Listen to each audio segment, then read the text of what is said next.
Good morning to all. இன்றைக்கி new lesson பார்க்க போகிறோம்.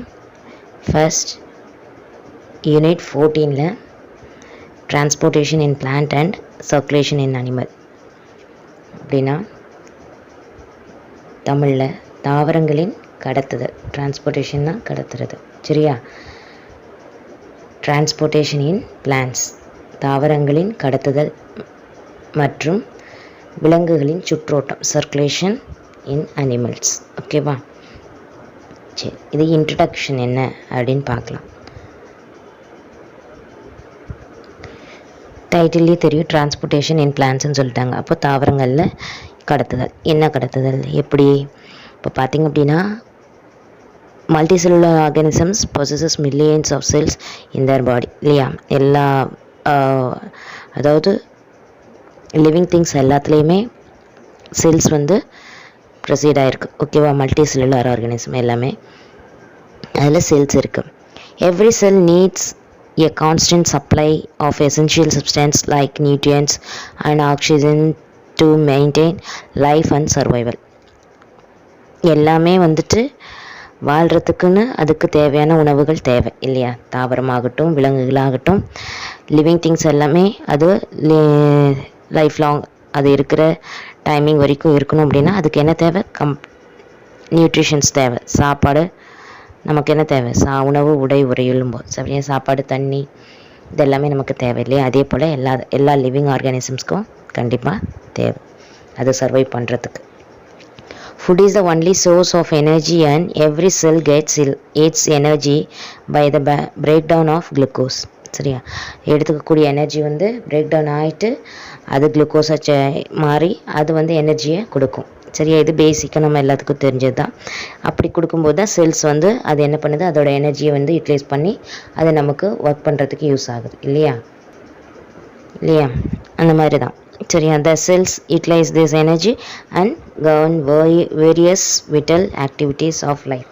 லைஃப்பில் எல்லா ஆக்டிவிட்டீஸும் செய்கிறதுக்கு இப்போ செடியை எடுத்துக்கிட்டோம் அப்படின்னா விதை நட்டதுக்கப்புறம் அது வளர்ந்து துளிர் விட்டு பெருசாக வளர்ந்து அதில் காய் விட்டு கனி விட்டுன்ட்டு எல்லாம் வரணும், இல்லையா? அத்தனை ப்ராசஸும் நடக்கணும் அப்படின்னா அதுக்கு ஒரு எனர்ஜி தேவை. அந்த எனர்ஜி அது வந்து சாப்பாடு, அதை கொடுக்கக்கூடிய தண்ணி, லைட்டு, அந்த சன்லைட் இதெல்லாம் அதுலேருந்து எடுத்து பிளான்ட்டும் வந்து தனக்கு தானே உணவை எடுத்துக்குது, இல்லையா? அந்த மாதிரி மெத்தடில் எடுத்து அது சர்வை பண்ணுது. ஓகேவா? ஹியூமன் பீயிங் நாமளும் அதே மாதிரி தான் இருக்கும், இல்லையா? அப்போது எவ்ரி ஆர்கானிசம், லிவிங் ஆர்கானிசம்ஸ் பார்த்திங்க அப்படின்னா அது சர்வை பண்ண கண்டிப்பாக அதுக்கு ஃபுட்டு தேவை. சரியா? சரி, அது நம்ம எப்படி எடுத்துக்கிட்டு நம்ம உடம்புல எப்படி போகுது, அதே சமயம் பிளான்ட்ஸ் எப்படி அந்த சர்வை பண்ணுறதுக்காக அது எப்படி ஃபுட்டை எடுத்துக்குது அப்படிங்கிறத பற்றி தான் இந்த டாப்பிக்கில் நம்ம பார்க்க போகிறோம். சரியா? பாருங்கள். இப்படி பார்த்திங்க அப்படின்னா எப்படி நம்ம அந்த பிளான்ட்ஸில் தண்ணி நம்ம குடிக்கிறோம், உள்ளே போகுது அப்படிங்கிறதெல்லாம் தெரியுது நமக்கு. ஆனால் பிளான்ட்ஸில் எப்படி வந்து அது தண்ணி எடுத்துக்குது, எப்படி சாப்பாடு எடுத்துக்குது அப்படிங்கும்போது அது எப்படி அப்சர்வ் பண்ணுறதோடு மட்டும் இல்லாமல் எப்படி இல்லை கீழே நம்ம தண்ணி எதுக்கு ஊற்றுவோம்? நம்ம போய் ஒவ்வொரு இலைக்கும் தண்ணி ஊற்றுறது கிடையாது. கீழே வேரில் ஊற்றுறோம், அது தண்ணி மேலே செடி வந்து பெருசாக வளருது, மரமாக வளருது, இல்லையா? நம்ம இப்போ ஒரு பழம் பழுக்கணுன்ட்டு பழத்துலேயே கொண்டு போய் நம்ம அந்த காயிலேயே கொண்டு போய் தண்ணி ஊற்றுறோம் இல்லை. அப்போது இதையெல்லாம் எந்த அளவுக்கு வேரில் ஊற்றுற தண்ணி அந்த பழம் பழுக்கிற அளவுக்கு யூஸ் ஆகுது அப்படின்னா அது எப்படி டிரான்ஸ்போர்ட் ஆகுது, அந்த பழத்துக்கு எப்படி எனர்ஜி போகுது அப்படிங்கிறத பற்றி தான் இந்த டாப்பிக்கில் நம்ம பார்க்க போகிறோம். Water absorbed by the roots have to reach entire plant and the food synthesized by the leaves have to be distributed to all the parts of the plant. To understand this, we need to recall the anatomy of the plants. Water and mineral salts absorbed by the roots reach all parts of the plant through the xylem. The food synthesized by the leaves are translocated to all parts of the plant through the phloem. The bulk movement of substances through the vascular tissue is called translocation.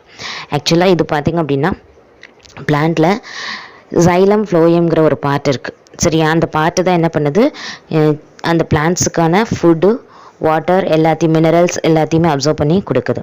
அதில் first water, mineral salts எல்லாம் observe பண்ணி ரூட்லேருந்து கொண்டு போய் கொடுக்கறதுக்கு ரூட்டில் என்ன இருக்குது அப்படின்னு பார்த்தீங்கன்னா சைலம் அப்படிங்கிற ஒரு பார்ட்டு இருக்குது. அது என்ன பண்ணுது, வாட்டர் மினரல் சால்ட்ஸ் எல்லாம் அப்சர்வ் பண்ணி கொடுக்குது. சரி, ஃபுட் சிந்தசைஸ் பை லீவ்ஸ். அப்போது லீவ்ஸ் என்ன பண்ணுது அப்படின்னா ஃபுட்ஸை சிந்தசைஸ் பண்ணுது. அதுக்கு ஃபுட்ஸ் என்ன, சன்லைட்லேருந்து கிடைக்கக்கூடியதான் இல்லையா. அந்த ஃபுட்ஸை வந்து அது சிந்தசைஸ் பண்ணுது. சிந்தசைஸ் பண்ணி அது எதன் மூலியமாக பிளான்ட்டுக்கு ஃபுல்லாக அனுப்புதுன்னு பார்த்தீங்கன்னா ஃப்ளோயம். ஓகேவா. ஃபுட்டு வந்து ஃப்ளோயம், வாட்டர் அண்ட் மினரல்ஸ் வந்து சைலம். ஓகேவா. இந்த பல்க் மூமெண்ட்டை வந்து சப்ஸ்டன்ஸ் வந்து எது வாஸ்குலர் டிஷ்யூஸ் அப்படின்னு சொல்லுவோம். இந்த சைலம், ஃப்ளோயம் இதெல்லாம் சேர்ந்து அதை கடத்தி எடுத்துகிட்டு போகுது இல்லையா, அந்த பாட்டை வந்து நீங்கள் என்னென்னு சொல்லுவோம், வாஸ்குலர் டிஷ்யூஸ்ன்னு சொல்லுவோம். இதுதான் இந்த அந்த பிளான்ட்டில் நடக்கக்கூடிய டிரான்ஸ்போர்ட். ஓகேவா. சரி, டிரான்ஸ்போர்ட்னா என்ன அப்படிங்கிறத ஃபஸ்ட் நமக்கு தெரிஞ்சுக்கணும் இல்லையா. இப்போ டிரான்ஸ்போர்ட்னா என்னென்னா carry things from one place to another place இல்லையா. Carry things from one place to another place இல்லையா. டிரான்ஸ்போர்ட்னாவே என்ன சொல்கிறோம், இப்போது நம்ம பஸ்ஸுன்னு எடுத்துகிட்டால் பேசஞ்சர்ஸை ஒரு இடத்துலேருந்து இன்னொரு இடத்துக்கு கொண்டு போகுது. லாரின்னு எடுத்துக்கிட்டால் திங்ஸ் ஒரு இடத்துலேருந்து இன்னொரு இடத்துக்கு கொண்டு போகுது. ஸோ ஒரு இடத்துலேருந்து இன்னொரு இடத்துக்கு கொண்டு போகிறது தான் நம்ம என்னென்னு சொல்கிறோம், டிரான்ஸ்போர்ட்னு சொல்கிறோம். சரியா. ஒரு திங்ஸ் எடுத்து கேரி பண்ணி ஒரு இடத்துலேருந்து இன்னொரு இடத்துக்கு கொண்டு போகுது. சரி, have you ever wondered how these animals the useful substances are transported to other cell and toxic substances are removed? எப்படின்னு உங்களுக்கு தெரியுமா? அது எப்படி நம்ம எடுத்துக்கக்கூடிய உணவை எல்லா பார்ட்ஸ்லையும், அனிமல்ஸில் சரி எல்லா பார்ட்ஸுக்கு கொண்டு போகுது, அதுலேருந்து இருக்கக்கூடிய வேஸ்டேஜஸ் அப்படிங்கிறத எப்படி வெளியில் கொண்டு வருதுங்கிறது எல்லாம் தெரியுமா அப்படின்னு சொல்லி கேட்குறாங்க. இப்போ பார்த்தீங்க அப்படின்னா in large organisms transport of nutrition, salts, oxygen, hormones and waste products around the body are performed by the circulatory system. இது எல்லாத்தையுமே கேரி பண்ணுறது எது அப்படின்னா சர்க்குலேட்டரி சிஸ்டம் தான். சரியா. அதாவது நீங்கள் எடுத்துக்கூடிய எனர்ஜிஸை எல்லா பார்ட்ஸுக்கும் கொண்டு போகிறது, ஆக்சிஜன்ஸ் எல்லா பார்ட்ஸுக்கும் கொண்டு போகிறது, ஹார்மோன்ஸ் எல்லா பார்ட்ஸுக்கும் கொண்டு போய் நம்ம சின்னதாக ஒரு விஷயம் நடக்குது அப்படின்னா அதை நம்ம மைண்டுக்கு கொண்டு போகிறது, இது எல்லாமே வந்துட்டு செய்கிறது அப்படின்னா ஒரே ஒரு சர்க்குலேட்டரி சிஸ்டம். இந்த circulatory system consist of circulating fluids, the blood and lymph and the heart and blood vessels which form the collecting and transporting system. என்னென்னா சர்க்குலேட்டரி சிஸ்டமில் ரெண்டு விதமான ஃப்ளூயிட்ஸ் இருக்குது. ஒன்று பிளட்டு அண்ட் லிம்ப். சரிங்களா. இது ரெண்டுமே தான் என்ன பண்ணுது, எல்லா விஷயத்தையும் கேரி பண்ணி கொண்டு போய் கொடுக்கறது, எடுத்துகிட்டு வந்து வேஸ்டேஜஸை வெளியில் தள்ளுறது, இது எல்லாமே சர்க்குலேட்டரி சிஸ்டத்தில் இந்த ரெண்டும் செய்யுது. ஓகேவா.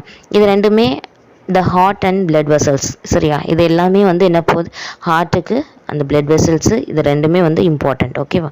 Which form the collecting the and transporting system. இது என்ன பண்ணுது, one of the transporting system. Circulatory system வந்து a transporting system in animal and human being also. சரியா. ஓகே. இப்போ பார்த்தீங்க அப்படின்னா நம்ம நேராக பிளான்ஸில் எப்படி டிரான்ஸ்போர்ட்டேஷன் நடக்குதுன்னு இனிமேல் வர டாப்பிக்கில் பார்க்கலாம். ஓகேவா.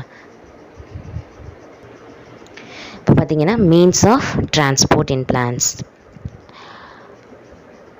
மீன்ஸ் ஆஃப் டிரான்ஸ்போர்ட்னா என்ன, அதாவது மீனிங் என்ன, டிரான்ஸ்போர்ட்டில் பிளான்ட்டில் டிரான்ஸ்போர்ட்டேஷன் எப்படி நடக்குது, என்ன மாதிரி மீன் அப்படின்னு கேட்டிருக்காங்க. The transport of materials in and out of the cells is carried out by diffusion and active transport. ஆக்சுவலாக இந்த டிரான்ஸ்போர்ட்னா மெட்டீரியல், சரியா, நம்ம அதாவது அது எடுத்துக்கக்கூடிய ஃபுட் மெட்டீரியல், வாட்டர் மெட்டீரியல் எல்லாமே உள்ளேயும் எடுத்துக்கிட்டு அதுலேருந்து வர வேஸ்டேஜஸை வெளியிலையும் தள்ளுது இல்லையா. அப்போ என்ன பண்ணுது, carried out by diffusion and active transport in plants. என்ன மெத்தடில், diffusion and active transport in plants. இந்த மெத்தடில் கேரி பண்ணிவிட்டு கொண்டு வந்து போடுது, எடுத்துகிட்டு போகுது. ஓகேவா. அப்போது டிஃப்யூஷனும் ஆக்டிவ் டிரான்ஸ்போர்ட்டும் ரொம்ப ரொம்ப இம்பார்ட்டண்ட். இந்த மெத்தடில் தான் பிளான்ட் வந்து எல்லாத்தையுமே அப்சர்வ் பண்ணிக்குது, வேஸ்டேஜஸை வெளியில் தள்ளுது. ஓகேவா. சரி, அந்த டிஃப்யூஷன்னா என்ன, transport in plant. Okay. Active டிரான்ஸ்போர்ட்னா என்ன அப்படிங்கிறத நம்ம இப்போ பார்க்கலாம். சரியா.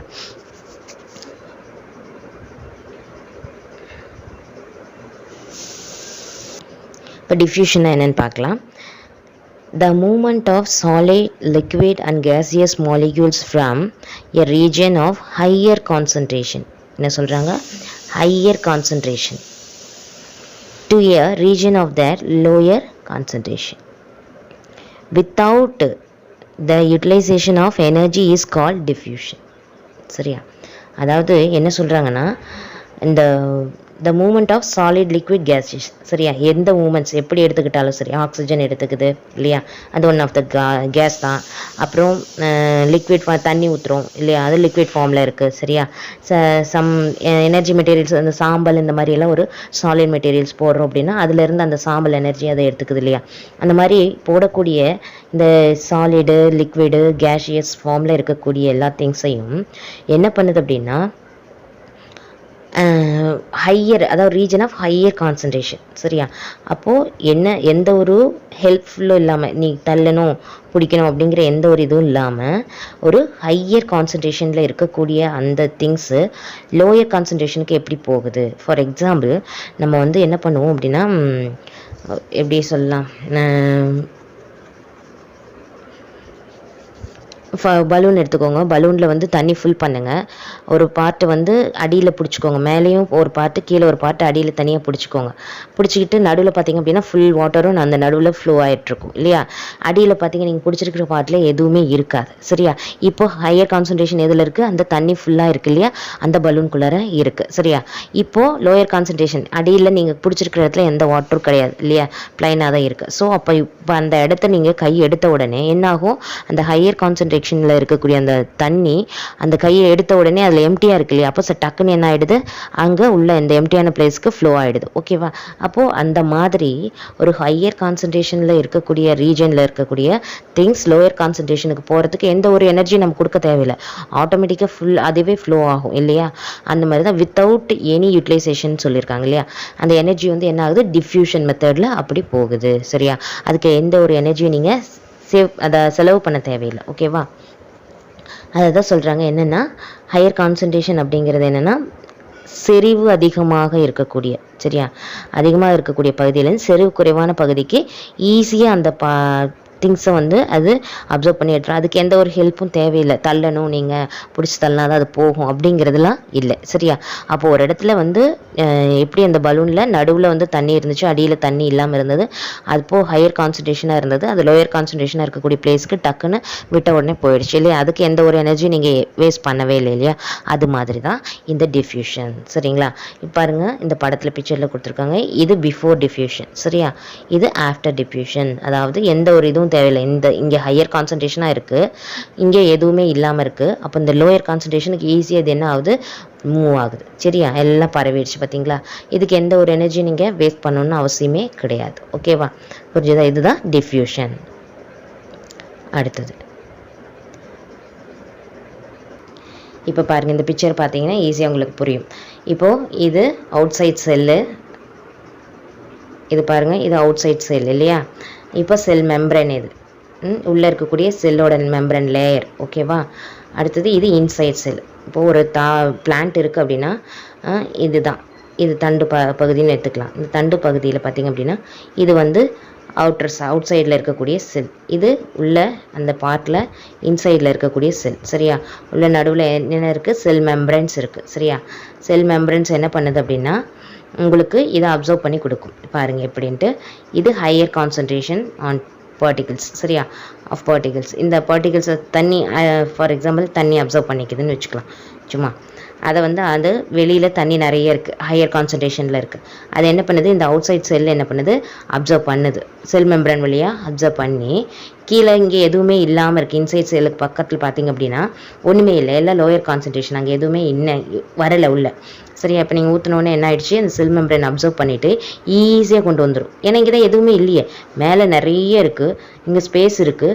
ஸோ இங்கே எதுவுமே இல்லை, ஈஸியாக என்ன பண்ணலாம், அதிகமாக அதோட அதிகமான அந்த மீதி அது எக்ஸஸாக இருக்கிறது எல்லாம் என்ன ஆகும், உள்ள அப்சர்வ் பண்ணி தானே ஆகணும். பிகாஸ் இங்கே லோயர் கான்சன்ட்ரேஷன், இங்கே எதுவுமே இல்லை.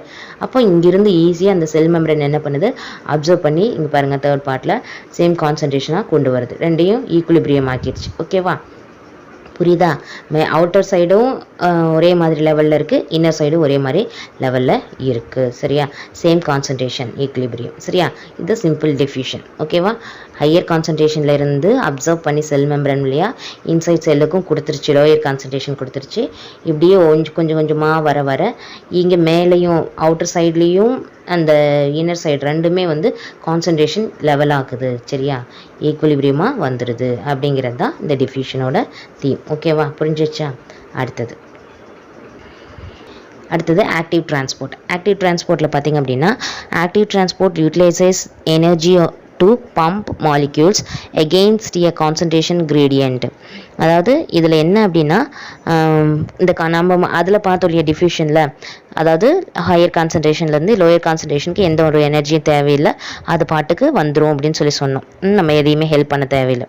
பட் இதில் பார்த்திங்க அப்படின்னா இந்த ஹையர் கான்சன்ட்ரேஷன்லேருந்து லோயர் கான்சன்ட்ரேஷன் வர இந்த மாதிரி ஒரு மெத்தடுக்கு என்ன தேவை அப்படின்னா எனர்ஜி தேவை. நம்ம ஏதாவது ஒரு செயல் செஞ்சே ஆகணும். அதில் செயல் செய்ய தேவையில்லை, இதுக்கு நம்ம ஒரு ஆக்டிவிட்டி கொடுத்தே ஆகணும். அதனால தான் அதுக்கு பேர் என்னென்னா ஆக்டிவ் டிரான்ஸ்போர்ட் அப்படின்னு சொல்லி சொல்கிறோம். சரியா, நம்ம ஏதாவது ஆக்டிவேஷன் கொடுத்துடணும். சரியா, இந்த மாதிரி இருக்கக்கூடியதில் பார்த்திங்க அப்படின்னா active transport is carried out by membrane bound proteins. இதில் பார்த்திங்கன்னா ஆக்டிவ் டிரான்ஸ்போர்ட்டில் அந்த செல் மெம்பரன்ஸ் இருக்கு இல்லையா, அது என்ன பண்ணுது அப்படின்னா ப்ரோட்டீன்ஸை பாண்ட் ப்ரோட்டீன்ஸை என்ன பண்ணுது கேரி பண்ணிட்டு போகுது. ஓகேவா, கடத்து புரதங்கள் அப்படின்னா என்னென்னா அந்த இந்த proteins bound proteins, membrane bound ப்ரோட்டீன்ஸுங்கிறது கடத்தும் புரதம்னு சொல்லுவோம். இது என்ன பண்ணும் அப்படின்னா எனர்ஜிஸை அப்படியே கேரி பண்ணிட்டு கொண்டு போய் கொடுக்கறது இந்த ப்ரோட்டீன்ஸோட வேலை. ஸோ இப்போ பார்த்திங்க அப்படின்னா இந்த பாண்ட் ப்ரோட்டீன் எனர்ஜிஸை கேரி பண்ணிட்டு கொண்டு போகும். These proteins use energy to carry substance across the cell membrane, hence they are often referred to as pumps. ஆக்சுவலாக என்ன பண்ணுது அப்படின்னா இந்த பாண்டட் ப்ரோட்டீன்ஸ் இருக்கு இல்லையா, அந்த செல் மெம்பரனில் இருக்கக்கூடிய அந்த பாண்டட் ப்ரோட்டீன்ஸ் என்ன பண்ணுது எனர்ஜியை கேரி பண்ணிக்குது, அப்சர்வ் பண்ணிக்கிட்டு அந்த சப்ஸ்டன்ஸை என்ன பண்ணுது செல் மெம்பரன் வழியாக. சரியா, செல் மெம்பரன் வழியாக எந்த மாதிரி மெத்தடில் கொண்டு பம்ப்ஸ்.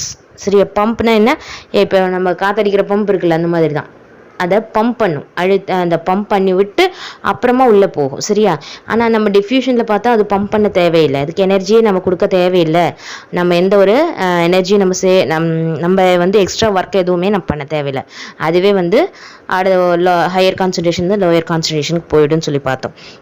பட் இதில் என்ன நடக்குது அப்படின்னா இந்த ஆக்டிவ் டிரான்ஸ்போர்ட்டில் அந்த பாண்டட் ப்ரோட்டீன்ஸ் என்ன பண்ணுது எனர்ஜியை கேரி பண்ணிக்கிட்டு செல் மெம்பரன் வழியாக ஒரு புஷ் பண்ணுது, ஒரு பம்ப் பண்ணி அப்புறமா அந்த சப்ஸ்டன்ஸ் என்ன ஆகுது லோயர் கான்சன்ட்ரேஷனுக்கு போகுது. அந்த மாதிரி மெத்தடில் தான் இதில் நடக்குது.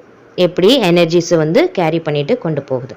அப்படி அந்த பம்ப் பண்ணி இந்த ஹையர் கான்சன்ட்ரேஷன்லேருந்து லோயர் கான்சன்ட்ரேஷனுக்கு போகுது இல்லையா, அதை என்னன்னு சொல்லலாம் அப்படின்னா உப்பில் டிரான்ஸ்போர்ட் அப்படின்னு சொல்லி, லோயர் கான்சன்ட்ரேஷன் டு ஹையர் கான்சன்ட்ரேஷனுக்கு போகுது இல்லையா, அதை உப்பில் டிரான்ஸ்போர்ட் அப்படின்னு சொல்லலாம். புரியுதா என்ன சொல்கிறேன்ட்டு?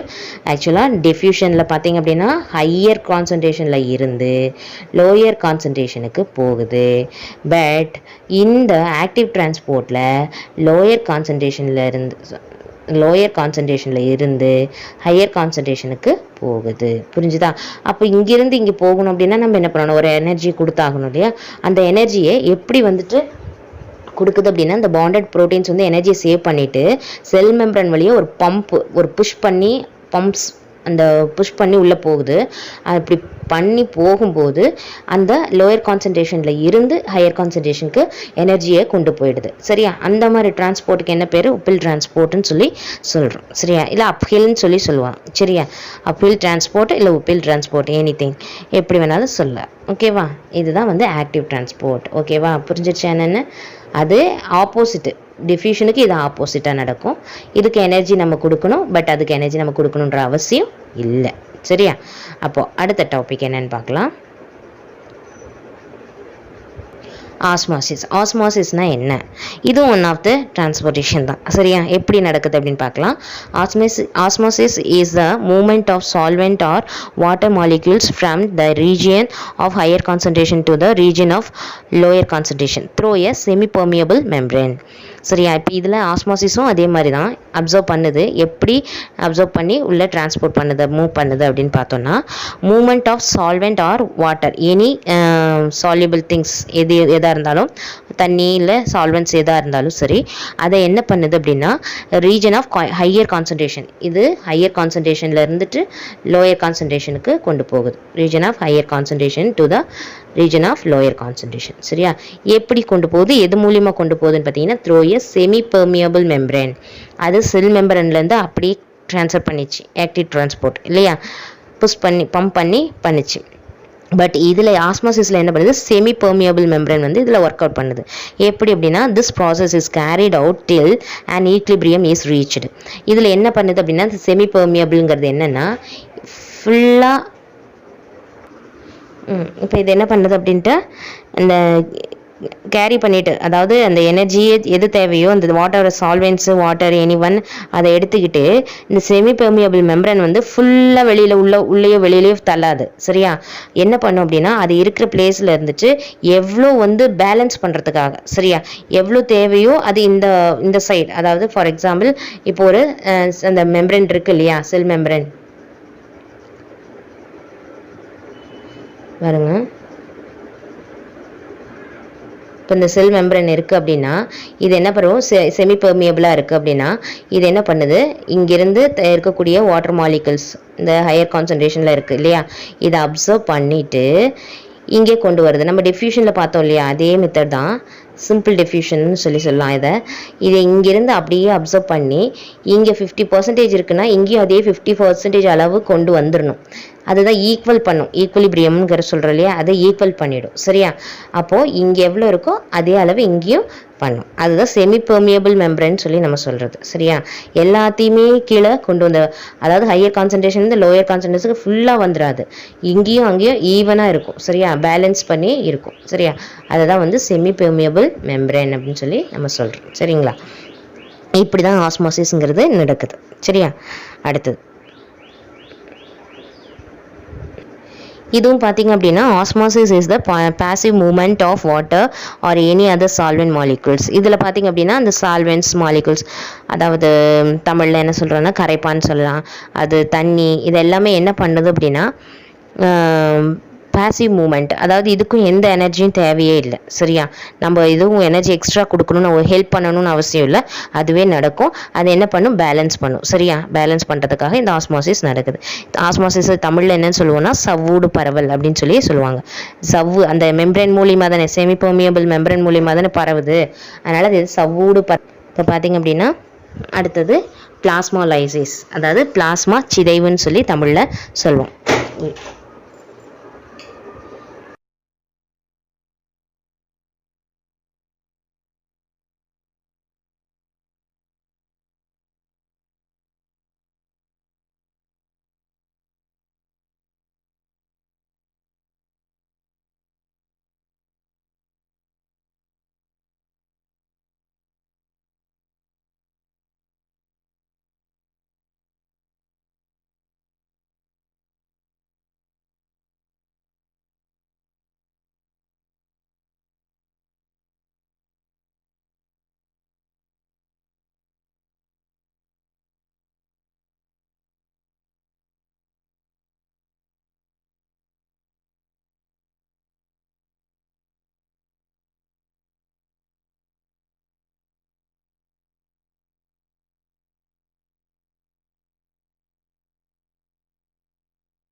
அடுத்தது பாருங்கள், அடுத்த கொஷின், செகண்ட் கொஷின் என்ன கொடுத்துருக்காங்கன்னா, how is the structure of DNA organised, what is the biological significance of DNA. So இந்த இதில் பார்த்தீங்க அப்படின்னா அதே வாட்சன் அண்ட் கிரிக் மாடல் தான். டிஎன்ஏவோட டயக்ராம் எழுதுறீங்க, இதை வரைகிறீங்க, பார்ட்ஸ் குறிக்கிறீங்க, அடுத்தது வாட்சன் அண்ட் கிரிக் அப்படியே எழுதிடுறீங்க 7 பாயிண்ட்ஸ். சரியா, அதை தான் நம்ம இதில் பார்க்க போகிறோம். டிஎன்ஏவோட ஸ்ட்ரக்சர், அந்த ஸ்ட்ரக்சர் ஆர்கனைசம் எப்படி இருக்குது அப்படிங்கிறத கேட்டிருக்காங்க. சரிங்களா, அப்போ டிஎன்ஏ டயக்ராம் வரைஞ்சிட்டு இந்த 7 பாயிண்ட்ஸ் எழுதிடலாம். சரிங்களா, மற்றபடி நம்ம கீழே அது கீழே இருக்கு இல்லையா, அந்த பாலிநியூக்ளியோடைடோட டயக்ராம் அது வேண்டாம், தேவையில்லை. சரியா, இது மட்டும் நீங்கள் வரைஞ்சிட்டு பார்ட்ஸ் குறிச்சிட்டு அப்புறம் எழுதிடணும். சரிங்களா, 7 பாயிண்ட்ஸையும். அடுத்தது சிக்னிஃபிகன்ஸ் பார்த்தீங்க அப்படின்னா அடுத்த பேஜில் இருக்குது. Structure of significance of DNA அப்படின்னு கொடுத்துட்ருப்பாங்க. அடுத்தது பார்த்திங்க அப்படின்னா அடுத்த கொஷின் குரோமோசோம். அதாவது என்னென்னா நியூ பார்ன் சைல்டு வந்து அது ஒரு சான்ஸ் இருக்கு இல்லையா, ஆனால் பொண்ணான்னு பிறக்கிறதுக்கு ஒரு சான்ஸ், அது வந்து எந்த பேரண்ட்ஸ் அதுக்கு வந்து ரெஸ்பான்சிபிள் அப்படிங்கிறத கேட்டிருக்காங்க. சரி, அந்த செக்ஸ் டிட்டர்மினேஷனை அப்படியே கேட்டிருக்காங்க. ஸோ அதுக்கு நம்ம என்ன பண்ண போகிறோம் அப்படின்னா ஸ்டார்டிங்கில் இருந்துட்டு அந்த குறிச்சன்லேயே அந்த பாயிண்ட்லேருந்து ஃபுல்லாக எழுதணும் கம்ப்ளீட்டாக. அதுக்கு வந்து பார்த்திங்க அப்படின்னா அந்த நடுவில் இருக்கக்கூடிய அந்த டயக்ராம் வரையணும் கம்பல்சரி. டயக்ராம்னால் அது ஒன்றும் இல்லை, கிராஸ் தான். சரியா, அந்த கிராஸ் வந்து நீங்கள் வரையணும். அது பாருங்கள், அதில் 44 அந்த டயக்ராம் ரவுண்டு இதெல்லாம் வரலைங்க மிஸ் எங்களுக்கு அப்படின்னு சொன்னால் இட்ஸ் ஓகே. அதுக்குள்ளார 44 + XX 44 + XY எல்லாம் கொடுத்துருக்காங்க இல்லையா, அந்த இதை மட்டும் எழுதுனா போதும். அதில் இந்த கேமிட்ஸ் வந்து பெரியது, கேமிட்ஸ் ரெண்டும் ஒன்றா சேர்ந்து நியூ பார்ன் வருது. அதில் வந்து 44 + XX அப்படின்னு சொல்லி கொடுத்துருக்காங்க பாருங்கள். XX and 44 + XY அப்படின்னு கொடுத்துருக்காங்க. அதில் வந்துட்டு எவ்வளோ கேமிட்ஸ் எப்படி சரிபாதியாக பிரியும் 50% அதெல்லாம் கொடுத்துருங்க. அப்படியே வரைஞ்சிட்டு அதுலேருந்து கிடைக்கிறது மீண்டும் ஒன்றா சேர்ந்து ஒரு நியூ பார்ன் வருது இல்லையா, அது நீங்கள் போடணும். அப்புறம் இந்த செக்கர் போர்டு கம்பல்சரி போடணும். அதுக்கு இந்த டயக்ராம்லாம் தேவையில்லை, அந்த செக்கர் போர்டு கம்பல்சரி போடுங்க. போட்டு அந்த பார்ட்ஸ் மட்டும் இது மார்க் பண்ணிவிடுங்க, அவ்வளோதான். சரியா, இதை வரைஞ்சிட்டு அடுத்தது ஃபுல்லாக எழுதிடணும். ஓகேவா, அந்த பக்கம் அதாவது நான் கீழே குறிச்சிருக்கேன் இல்லையா, அதோடு சேர்த்து முடிச்சுக்கோங்க. ஓகேவா, இதுதான் வந்து 3rd கொஷினுக்கான ஆன்சர். அடுத்து பார்த்தீங்கன்னா ஹார்ட் கொஷின்ஸ் இருக்குது. ஹார்ட் கொஷின்ஸில் வந்து உங்களுக்கு நான் இப்போ ஃபோட்டோஸ் அனுப்பிச்சிருப்பேன். அந்த ஃபோட்டோஸை வந்து அப்படியே எழுதிட்டு சென்ட் பண்ணுங்கள்.